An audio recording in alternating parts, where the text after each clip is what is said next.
Le grand dialogue. Le grand dialogue de l'émission de débat du studio Tamani sur votre radio. Le grand dialogue. Vendredi 23 décembre, mesdames, messieurs, toutes nos excuses pour ce retard. Bienvenue au Forum de la presse. Au menu, nous vous proposons de parler de cet accord de réadmission des migrants qui a fait couler tant d'encre et de salive, présumé accord qui s'est soldé par l'interpellation de certains ministres. Dans le même élan, l'opposition a déposé une motion de censure. 33 voix sur les 96 requis se sont prononcées. Motion de censure introduite par les députés de l'opposition. La CMA se retire du CSA dans une déclaration publiée par ses dirigeants lors de la 14e session du comité de suivi. Nous en parlerons également. Bamako, 2 présumés djihadistes du FLN ont été interpellés par les autorités en ces veilles de fête de fin d'année.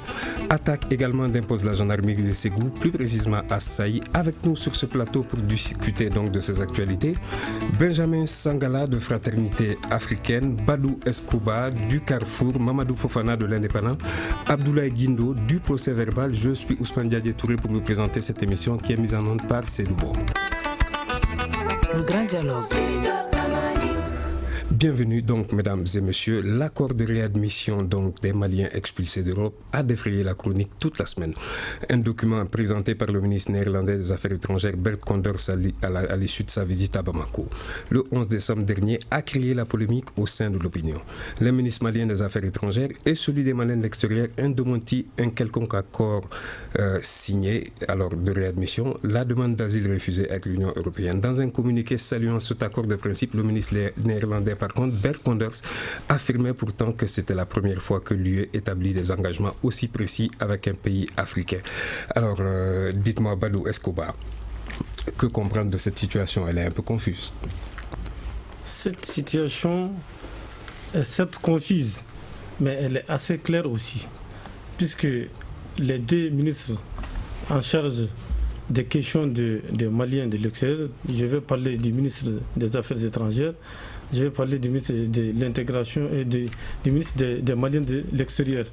Donc, ensemble, ils ont co-organisé une conférence de presse pour apporter un démenti formel à ce document. D'après ce qu'ils nous ont montré, il n'y a pas eu d'accord. Il y a tout simplement eu un communiqué conjoint dans lequel est retracé l'esprit des questions migratoires, l'esprit de ce qui sera discuté dans le futur. Alors, Mamadou Fofana de l'Indépendant, signé, pas signé, il y a eu quand même une très grosse confusion à ce niveau-là, d'autant plus que l'opposition a même interpellé les 2 ministres sur la question. Bon, je pense que... Bonsoir d'abord à vos téléspectateurs et à vos auditeurs. Non, moi je crois qu'en réalité, les ministres, c'est qu'ils n'ont pas été convaincants. Et c'est un document qui circule sur les réseaux. Il y a eu interprétation, ils disent pas accord ou pas accord, mais il y a eu un communiqué conjoint. Moi, je crois que c'est le début de quelque chose. Et puis, ce qui importe, c'est ce qui est écrit dans ce communiqué. C'est les différents points. Donc, moi, je crois qu'il y a eu, peut-être c'est pré-accord. Je ne sais pas comment ils vont l'appeler. Mais un communiqué n'a quand même pas la même valeur juridique qu'un accord. Non, il faut qu'on sorte des valeurs juridiques. Parce qu'en réalité, quand on rapatrie les gens... Et puis, non, c'est pas... Moi, je crois qu'on fait un jeu de mots. En réalité, franchement... c'est un jeu de mots, communiqué conjoint. On sait que quand il y a une rencontre, c'est toujours sanctionné par un communiqué conjoint. Quand 2 parties se rencontrent, à l'issue de ça, qu'est-ce qu'on fait? On fait un communiqué conjoint. Donc vous pensez qu'il y a encore une confusion à ce niveau-là? Non, moi je crois que c'est le début. Benjamin Sangala de Fraternité africaine, quand on remarque l'apport justement des immigrés est quand même plus conséquent parfois que l'aide au développement. Bien sûr, ça c'est clair. Maintenant, parlant de cet accord, en tout cas de ce communiqué, il est signé, il n'est pas signé, c'est vraiment aujourd'hui un vrai débat. Quand on se réfère au communiqué que nous avons tous sous la main, et nous avons eu à travers les réseaux sociaux et d'autres voies officielles. Il est où le débat on a annoncé officiellement que le communiqué, qu'il n'y a eu aucun accord. Donc, il est où le débat finalement? Bon, le débat c'est autre chose. Le débat c'est dans l'interprétation des textes. Parce que dans les points inscrits, et à la rencontre avec la délégation européenne et le ministère des Affaires étrangères, il est quand même dit quelque part la lutte contre la migration. Bon, qui dit lutte contre la migration, c'est lutter contre la pauvreté, et peut-être dans lesquels aussi on parle aussi du retour de ces migrants dans les conditions de droit humain, dans les conditions de disposition du droit international public. Mais cependant, aujourd'hui, on ne peut pas tout à fait dire que le Mali a signé un accord avec l'Union européenne pour la réduction des migrants. Merci. Alors, Abdoulaye Guindo du procès verbal. Quand on regarde aujourd'hui, en Europe, il y a une perception. Quand il s'agit des Syriens, on a l'impression qu'on parle de réfugiés, mais quand il s'agit d'Africains, on parle justement de migrants illégaux. Bien, au fait, merci pour votre question. Par rapport à la question, j'ai l'impression que cet accord a été négocié pour faire place, je crois, aux réfugiés syriens qui sont peut-être accueillis en Europe. Il faut leur trouver un point de chute. Et j'ai l'impression que c'est l'une des raisons pour laquelle l'Europe a accéléré un peu ces discussions autour de la réadmission. Maintenant, quant au débat, moi, mon intime conviction me dit, s'il n'y a pas d'accord écrit, les deux parties en tout cas se sont entendus sur quelque chose. Parce que c'est la première fois dans l'histoire de la coopération Union européenne-État africain qu'on parle même d'un communiqué conjoint parlant de réadmission. Et moi, selon mes sources que j'ai eu à interroger depuis certains États européens, il y a bel et bien eu une entente. Même s'il n'y a pas un accord écrit, il y a eu une entente entre les deux pays pour qu'on puisse réadmettre. Quelle est la valeur juridique justement d'une entente tacite qui n'est pas passée par l'Assemblée, alors que le ministre Diop a clarifié qu'il ne saurait y avoir d'accord de réadmission sans un vote à l'Assemblée. Maintenant, ce que moi je ne comprends pas, au moment où le ministre s'évertue à démentir, au même moment on a vu sur les chaînes internationales, pas des reportages de télévision, mais on a vu des ministres des Affaires étrangères de certains pays européens annoncer à leurs députés que l'Europe vient d'avoir un accord avec le Mali. Donc si chez nous, il y a un débat autour de la valeur juridique du document, du communiqué conjoint, je pense qu'en Europe, il n'y a pas de débat. Pour eux, ce document seul suffit pour appliquer les points sur lesquels les parties ont discuté. Alors, Badou Escoba, vous pensez justement qu'un simple communiqué pourrait justement permettre à l'Europe, à l'Union européenne, de rapatrier des Maliens? Monsieur Djadje, parlons en toute objectivité. Vous savez que depuis 2012, le Mali est devenu l'homme malade des pays du continent africain. Depuis la crise. Depuis la crise multidimensionnelle de 2012. Donc le Mali est devenu l'homme malade des pays du continent africain. Bert Koenders, peut-être, en tant que ministre des Affaires étrangères des Pays-Bas et en même temps de l'Union européenne. Bert Koenders, qui connaît bien le Mali, puisqu'il a dirigé l'AMINUSMA pendant une année. Donc peut-être qu'il a vu ça dans les yeux des autorités. Il a vu qu'en partant en Europe, il peut se prêter à ce jeu-là pour faire comprendre aux uns aux autres que le Mali a bel et bien signé un accord de réadmission des immigrés et dans l'esprit des accords de la Valette, parce qu'il y a eu un sommet à la Valette qui a réuni en 2015 bon nombre de pays africains et bon nombre de pays européens au sujet de la migration. Alors, moi, je vous souhaitiez réagir. Il ne faut pas noyer de poisson dans l'eau. Le ministre des Affaires étrangères des Pays-Bas a été envoyé par le ministre des Affaires européennes de l'Union européenne. Si vous m'excusez, c'est ça. Donc le problème, vraiment, il ne faut pas essayer de noyer. Moi, je crois que le débat est très clair. Seulement, je crois que le gouvernement a engagé quelque chose contre quelque chose. Ils ont promis de l'argent. Mais il y a des points, parce que là, les points... Surtout que quand on voit en Belgique, le dernier sommet qui a dit que l'aide aux pays, justement, africains était conditionnée au nombre de migrants des pays. Non, mais vraiment, moi, je crois qu'il faut voir... Je crois qu'il y a une mauvaise communication de la part du gouvernement. Il ne faut jamais mentir à son peuple. Si le gouvernement est obligé, parce qu'on sait que, franchement, on a le couteau sous la gorge, on a les forces Barkhane, on a un truc, c'est un pays sous perfusion. Donc je crois qu'il y a des pressions. Donc il y a des pressions extérieures, des pressions diplomatiques. On ne peut pas dire ça au peuple, non, il faut le dire clairement.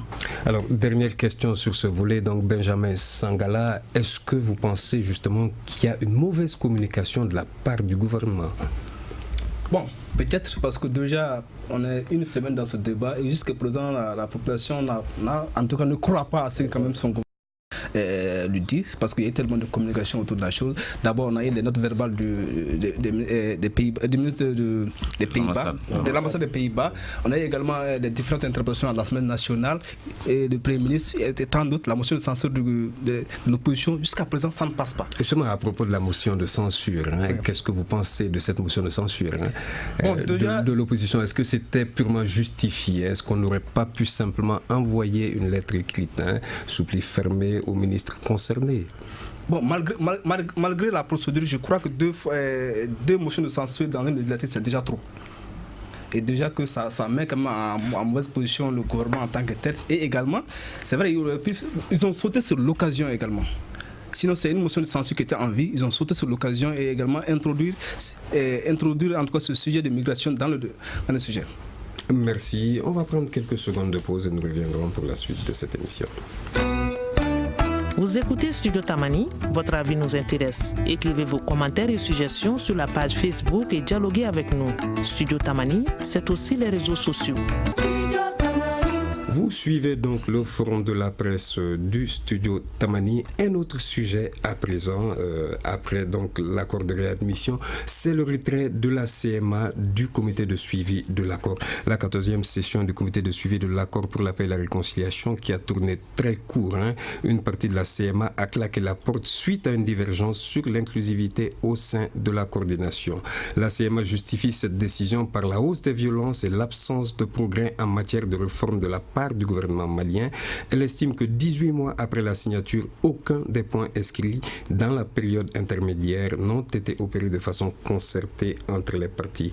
La CMA dénonce également donc des violations flagrantes de l'accord et aussi la création de multiples groupes. Badou Escobar, qu'est-ce que vous pensez justement de ce retrait de la CMA, du comité de suivi? Est-ce que ça va avoir un impact concret sur le processus de paix en cours? Vous savez, les leaders de la CMA, c'est des fins calculateurs. Ils vont là où le vent souffle.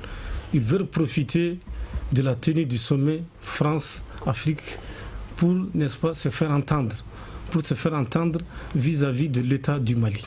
L'État du Mali, jusqu'à preuve du contraire, a fait preuve de bonne foi.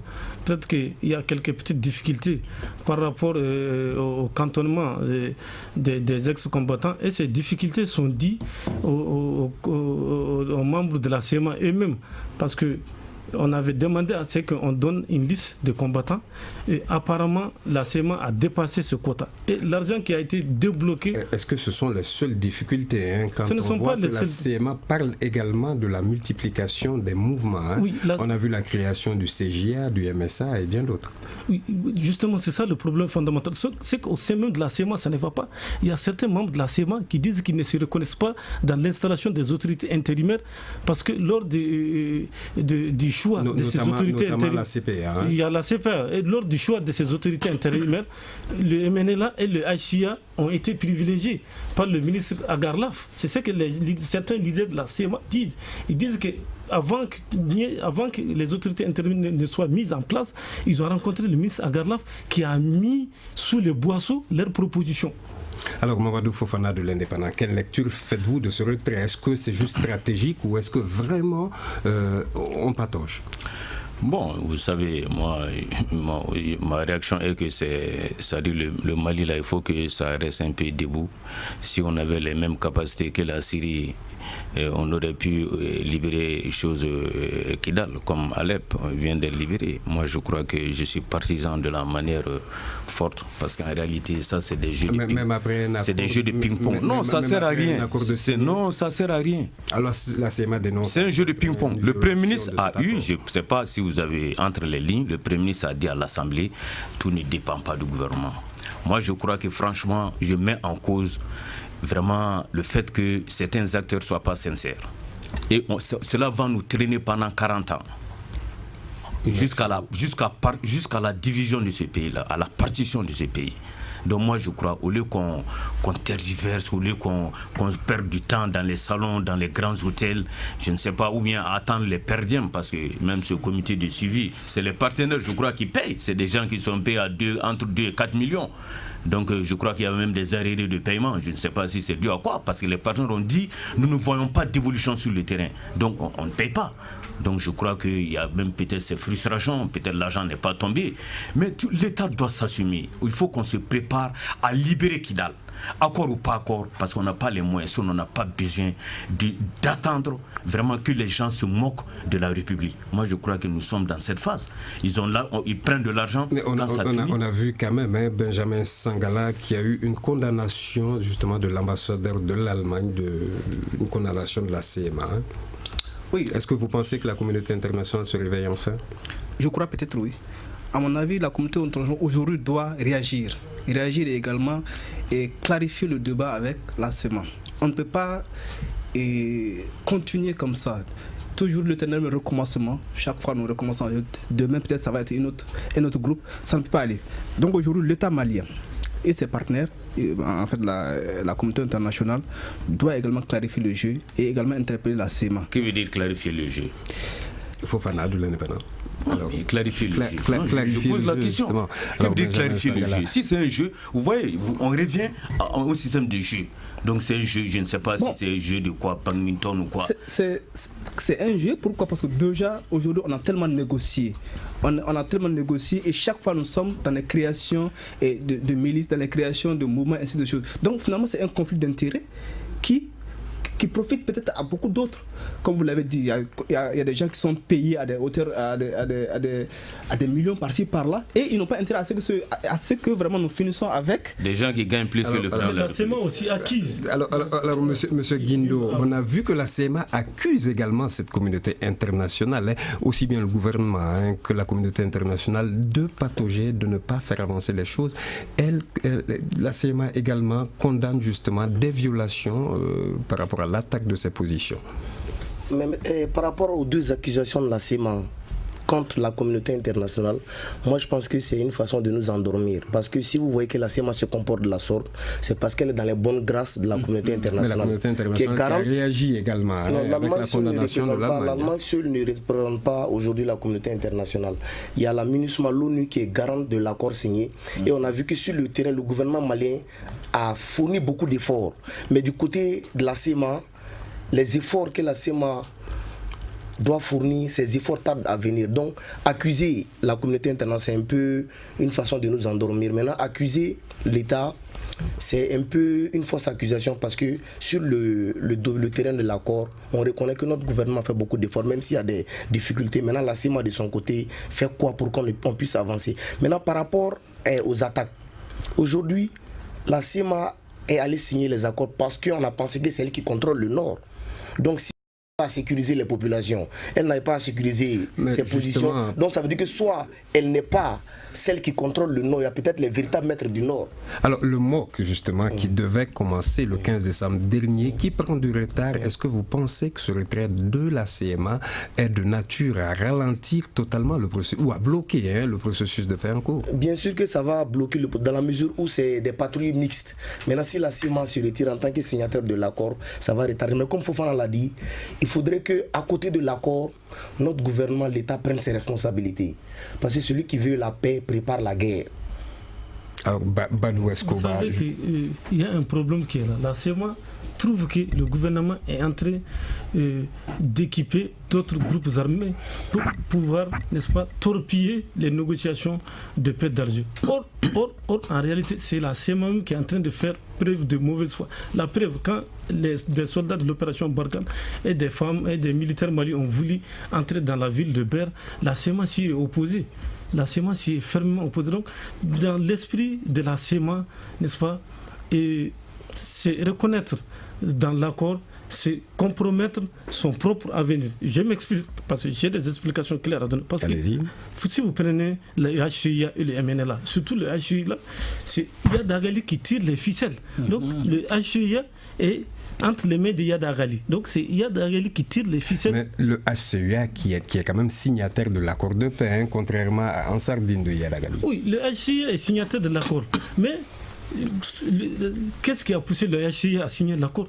Le HCI a signé l'accord sous la pression de la France. Alors, plusieurs tendances nous disent aujourd'hui, plusieurs analystes nous parlent de négociations avec Iyad Agali. Est-ce que vous pensez que c'est une option à envisager? Ce serait l'aveu d'un énorme échec. Négocier avec Iyad Agali, ce serait la fin de la République du Mali. Parce que c'est négocier avec un terroriste, quelqu'un qui est décrié, quelqu'un qui est dénoncé, n'est-ce pas, qu'on signe un accord avec lui. Il y aura d'autres Iyad Agali. Il y aura d'autres Iyad Agali. Et puis, quand on regarde le monde, négocier avec ces terroristes-là, ça a échoué partout. Je ne sais pas pourquoi on veut que le Mali, même ce dont vous parlez, CEMA, HCA, etc. Vraiment, tout ça, là, moi, je crois, le Mali, vraiment, c'est un complot. On est au centre d'un complot. Et combien d'années bon, Ibeka est là il y a 3 ans. Je crois que jusque-là, franchement, je crois que c'est la case départ. D'ailleurs, je ne sais pas même si la case départ serait même mieux peut-être. Parce qu'aujourd'hui, nous ne contrôlons pas Kidal. Donc moi, je crois qu'on a fait tous les calculs. On a un gouvernement certainement qui est acculé aujourd'hui, qui est victime. Vous savez, la communauté internationale commence vraiment à même accuser le gouvernement de laxisme ou de ne pas avancer. Mais comment le gouvernement peut avancer quand il fait face à des gens qui sont de très très mauvaise volonté, qui préfèrent les hôtels de 5 étoiles de Bamako, vraiment qui ne contrôlent même pas qui contrôlent rien. Oui, je souhaite réagir rapidement. Tant qu'il y aura le commerce de la drogue, tant qu'il y aura la contrebande, certains au sein de la CEMA ne souhaiteraient pas qu'il y ait la paix dans le nord de notre pays. Je pense que le gouvernement malien doit se réveiller, mettre l'armée nationale dans les conditions pour qu'elle puisse récupérer la ville de Kidal. Vous savez qu'au Mali, on ne se sacrifie pas. Vous parlez de l'armée nationale, mais et la communauté internationale et l'accord de paix, qu'est-ce qu'on en fait? La communauté internationale n'a jamais joué pleinement son rôle. Alors, on fait quoi de l'accord de paix finalement? La communauté internationale a été complice des terroristes à Alep. Je donne l'exemple du Sri Lanka. Le Sri Lanka a mis 40 ans avant d'écraser les tigres Taboul. Ils ont eu un président qui a pris ses responsabilités, qui a foulé au pied la communauté internationale. Parce que, non, je vais terminer tout de suite. Je vais terminer tout de suite.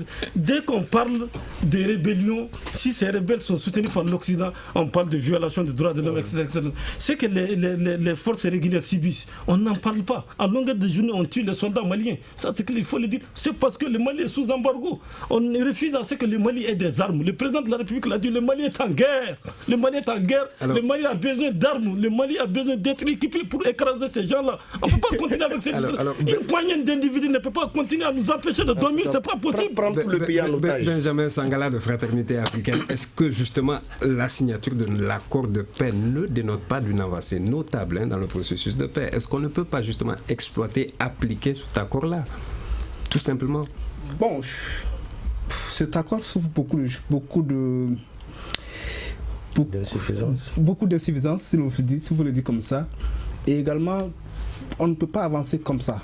Du fait que quand on n'a pas la bonne volonté, la bonne foi d'avancer, vous voyez déjà le retrait de la CEMA, peut-être demain, bien avant que la CEMA ne se tue, il y a eu d'autres groupes également. Il parle de suspension de leur participation. D'accord, quoi qu'il en soit.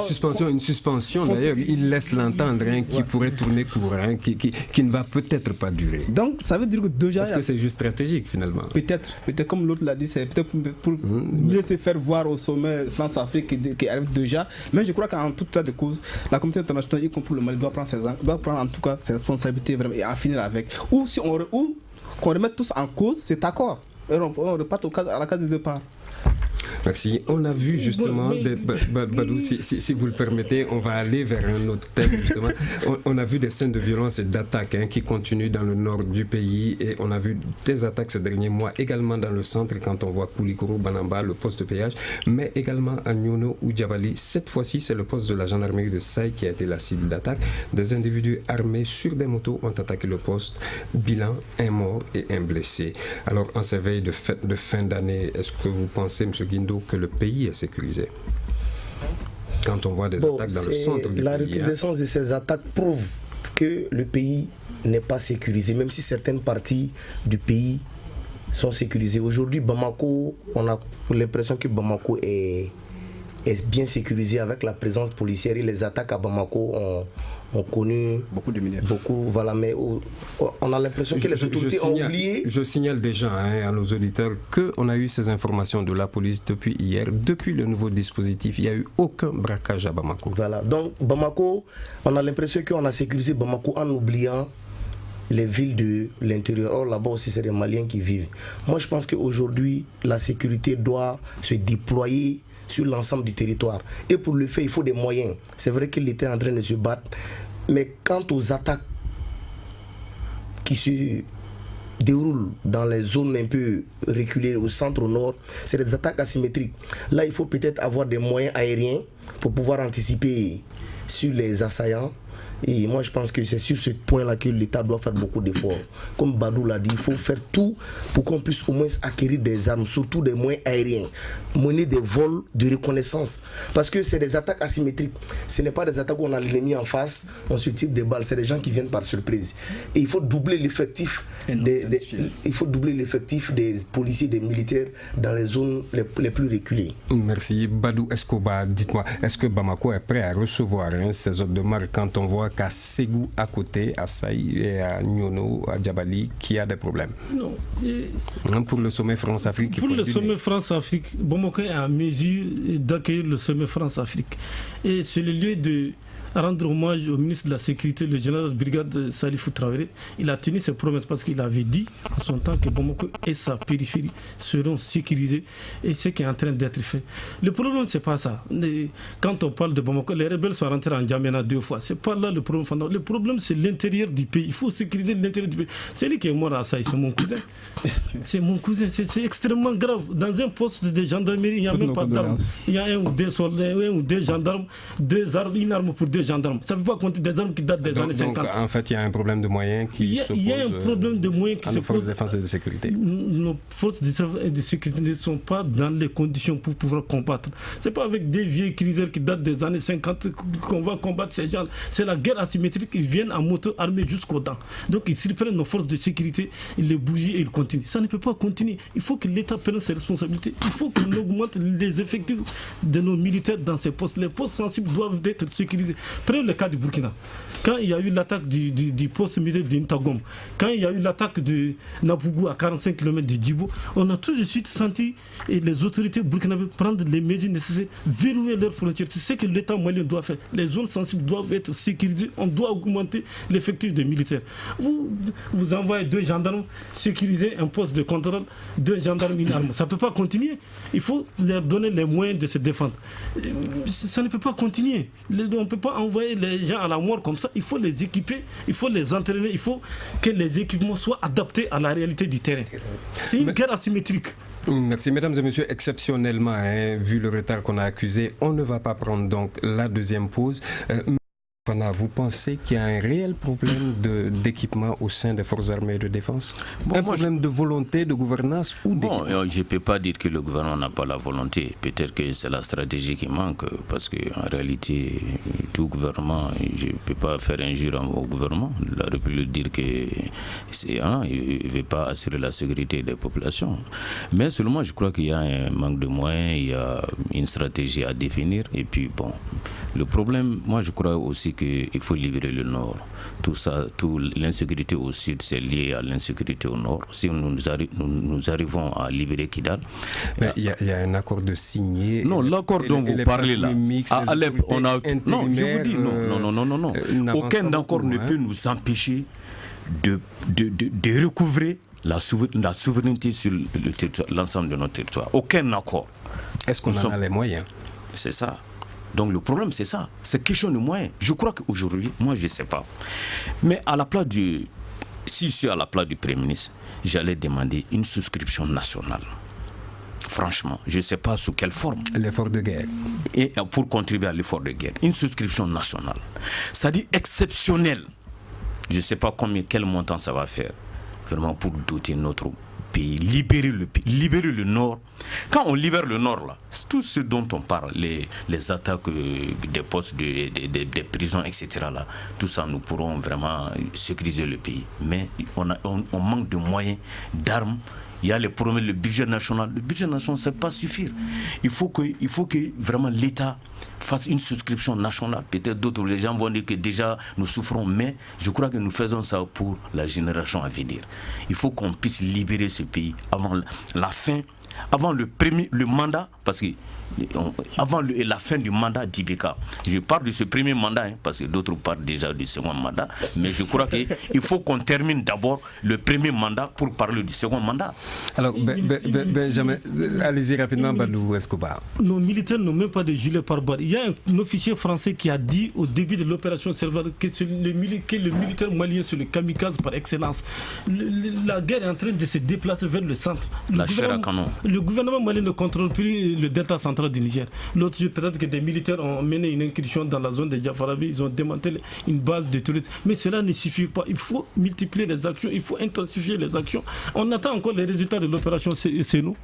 Benjamin Sangala, est-ce finalement une fatalité qu'on n'arrive pas à sécuriser?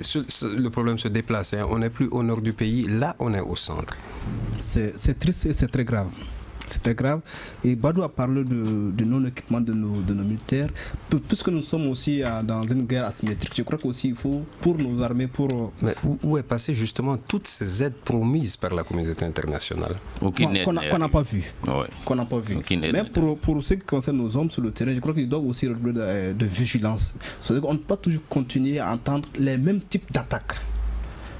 Toujours c'est les mêmes, c'est les attaques dans les différents postes. Donc ça mais ils n'ont pas d'armes. L'EITM n'a pas joué son rôle. Les Européens ont envoyé l'EITM pour former nos militaires, les entraîner. Ça veut dire que la formation de l'EITM n'a servi à rien. Les formations de l'EITM qui continuent. Donc je vous propose, messieurs, de nous acheminer justement vers un autre thème. Une bonne nouvelle cette fois-ci. Il s'agit de l'arrestation de 2 djihadistes à Bamako. Les forces de sécurité maliennes ont arrêté le week-end dernier les 2 djihadistes. Il s'agit de Boubacar Sissé alias Bouri et Souleymane Bari, considérés comme 2 des lieutenants du prédicateur Amadou Koufa du Front de Libération du Massina, qui est allié justement en Sardine du Massina. Alors, est-ce que vous pensez, M. Guindo, donc, que c'est une bonne nouvelle finalement? Bien sûr, si il s'avère que c'est des véritables terroristes, des véritables lieutenants de Amadou Koufa, c'est une bonne nouvelle dans la mesure où ça rassure les populations sur le fait que les services de renseignement s'activent à pouvoir sécuriser plus le territoire, parce que on a parlé d'insécurité. Le premier élément pour assurer la sécurité, c'est un service de renseignement fort. Il faudrait qu'on soit capable d'avoir les renseignements en temps réel, avertir les forces sur le terrain en temps réel. À un moment donné, on avait constaté que notre service de renseignement était défaillant parce que certaines attaques pouvaient être anticipées par les services de renseignement. Mais si aujourd'hui ils arrivent à arrêter des lieutenants de Amadou Koufa, ça ne peut que nous rassurer. N'est-ce pas inquiétant que ce soit à Bamako, justement, qu'on arrête le logisticien du groupe et également celui qui est chargé, Souleymane Bari, de recrutement? C'est là tout le danger, parce que je l'ai dit, j'ai parlé donc des gens qui sont à Bamako, ça veut dire qu'ils communiquent avec l'extérieur. Le Mali est en guerre, en situation d'insécurité. Les services de renseignement doivent avoir des moyens capables de contrôler 90% des communications. Donc comme ils sont d'abord rentrés à Bamako, ils ont pu loger dans ces mosquées. C'est vrai, même les pays les plus sûrs n'arrivent pas à contrôler tout. On a vu le cas de l'Allemagne il y a juste quelques jours. C'est une bonne nouvelle s'il s'avère que c'est des véritables lieutenants, si ce n'est pas encore... Voilà un canular que nous tend la sécurité. Si c'est du vrai lieutenant, c'est à féliciter. Est-ce qu'il y a un problème de confiance justement entre les autorités et les citoyens, puisque vous parce que après l'attaque de Djabali, on a vu le supposé terroriste qui avait été présenté à la télé comme un lieutenant de Amadou Koufa. Il est ressorti qu'il était en prison il y avait 6 mois de cela. C'était un petit coup de pub pour les agents de sécurité. Donc, ce qui fait que, comme tu l'as dit, même le dossier sur la réadmission, il y a un problème de confiance entre aujourd'hui les populations et nos autorités. Comme Fofana l'a dit, il faut qu'ils arrêtent de mentir aux populations. Parce que chaque fois qu'ils mentent, les populations découvrent la vérité. Et quand ils disent la vérité, les gens n'ont plus confiance en eux. Il faut Donc si c'est des fiers lieutenants, on ne peut que saluer les services de renseignement et on les encourage à continuer sur ce chemin. Surtout, comme vous l'avez dit, c'est la fin de l'année. C'est des moments propices aux attaques. Alors très rapidement, Badou Escobar, les services de renseignement maliens ont plus est-ce que ça veut dire justement qu'il y a des cellules dormantes à Bamako. Hein. Mais il y a des cellules dormantes à Bamako, ça tout le monde le sait. Et les services de renseignement maliens ont toujours été efficaces. Les services de renseignement maliens ne sont pas dans les conditions. Ceux qui sont chargés de mener ces opérations ne sont pas dans les conditions. Sinon, tout le monde connaît les degrés d'efficacité. Quand ils veulent, ils peuvent. Dès qu'il y a un événement, on place en état d'alerte les services de renseignement maliens. Il suffit de quelques heures pour qu'ils dénuent les terroristes, pour qu'ils dénuent l'auteur de tel ou tel acte terroriste. Mais il y a un problème fondamental que j'aimerais souligner, Djadji. Très rapidement. Il faut qu'on résolve le problème du chômage. Parce que ces terroristes-là profitent du chômage. Ils savent que les jeunes sont en train de chômer. Comme la migration aussi. La migration, les jeunes sont au chômage, ils n'ont pas de travail. Vous prenez la région de Mopti où les jeunes vivaient du tourisme. Il n'y a plus de tourisme, donc ils sont à la merci de ces gens-là. Et ceux qui ont attaqué l'hôtel Nord-Sud, le petit qu'on a abattu, il avait 22 ou 21 ans. Alors, Badou Escobar, est-ce que vous pensez qu'il y a lieu de s'inquiéter, hein, vu qu'on a arrêté 2 lieutenants quand même de Fofana, Fofana, pardon. Non, moi je crois que, vous savez, ce qui m'aurait enchanté, c'est si j'avais appris qu'on a tué 2 lieutenants. Parce qu'en réalité, arrêter là, au Mali là, ça ne sert à rien. Demain, ils peuvent être source d'informations. Hein, non, on a toutes les informations. C'est pas ça. C'est-à-dire qu'il faut qu'on arrive à abattre les gens. C'est-à-dire que l'État doit s'imposer. Et regardez comme ça se fait dans les pays même qui se disent très démocrates là. Mais on ne donne pas le temps à un terroriste d'aller devant le tribunal dessus. Non. Moi je crois qu'aujourd'hui, ces deux-là, parce que le Mali, on sait que c'est des terroristes, mais il fallait les tuer dans la mosquée. Alors, il faut donner l'exemple. Et puis pour une minute pour dire que je crois que les ministres maliens, vous n'avez pas dit, il y a un ministre qui est en France. Depuis le matin, on a vu sur les réseaux sociaux que le consulat du Mali est occupé. Et le ministre qui doit le ministre, on demande la démission du ministre. On revient à la confiance entre le gouverné et le gouvernement. Moi, je crois que l'État doit tirer toutes les conséquences. Alors, on va laisser. Il nous reste à peine 4 minutes. Hein. Benjamin Sangala, dites-moi, c'est quand même une bonne nouvelle hein, qu'on ait arrêté 2 lieutenants d'Amadou Koufa, mais on a l'impression parfois que les populations ne comprennent justement pas les enjeux de la sécurité. Qu'est-ce qu'il faut dire à nos populations? Ou est-ce que c'est la fracture sociale dont parle M. Fofana de l'Indépendant? Bon, moi, je vois sous d'autres aspects. D'abord, la question du chômage. D'abord, vous savez, aujourd'hui, il n'y a quand même pas assez d'éléments en jeu pour lutter véritablement contre le chômage. Donc, c'est ce qui fait qu'aujourd'hui, les gens s'emballent vers la migration et vers ces mouvements terroristes. Vous prenez tout de suite la région de Mopti, comme il a dit. Aujourd'hui, en tant que tel, il n'y a rien. Mopti, Gao, Tombouctou et tout autre. Donc, il faut lutter contre le chômage et également pour freiner le départ massif de nos braves alliés à l'extérieur et également pour freiner l'enrôlement de ces jeunes dans les mouvements terroristes. Ça, c'est très important. On va aussi parler de la sécurité. Tout de suite, j'allais parler de la création de certains mouvements. Vous avez parlé au début de l'émission.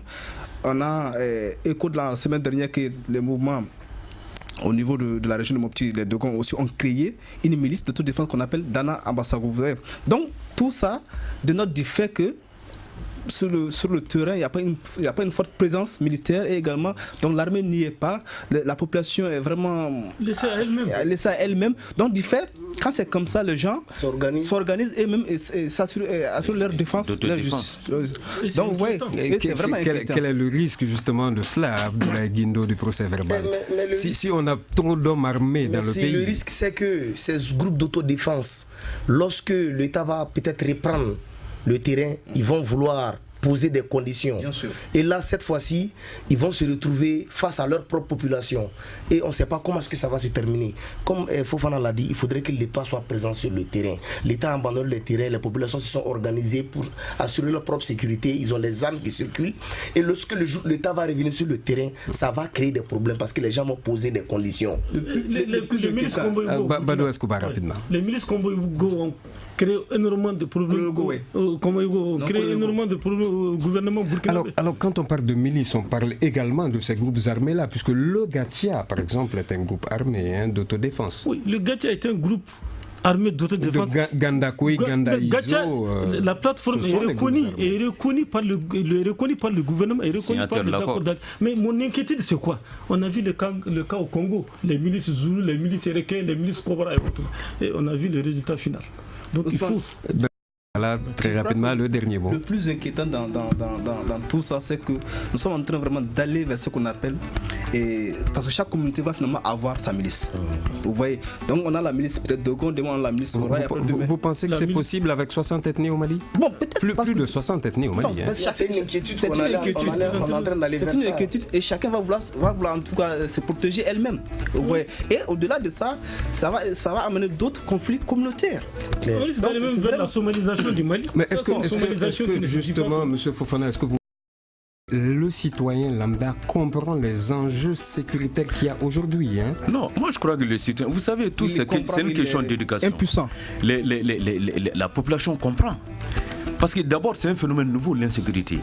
Donc le problème, on va dire ce type d'insécurité, puisque l'insécurité classique a toujours existé. Bien sûr. Même là, on ne parlait pas d'insécurité. Le vol, même hier, il y a les petits vols dans le quartier. Non, mais braquage, vraiment, ou construction de milices, vraiment ça, c'est maintenant qu'on connaît. Donc moi, je crois que les populations, il y a une éducation, les gens commencent à comprendre. Mais ce que je veux dire, in fine, il faut un État fort. C'est ça dont on a besoin aujourd'hui. Il ne s'agit pas de parler pour parler, mais il faut les moyens. Il faut les moyens de lutte contre le terrorisme. Comme on a vu vraiment en Syrie, vraiment, ça passe aussi par les renseignements. Merci monsieur. Ceci met donc un terme à notre émission d'aujourd'hui qui a été réalisée par Ibrahim Aran Diallo. Sedumbo était à la mise en onde, Mamadou Ouattara à la régie vidéo. Je vous rappelle que vous pouvez retrouver cette émission sur www.studiotamani.org. Merci, bon week-end. Le grand dialogue. Le grand dialogue de l'émission de débat du studio Tamani sur votre radio.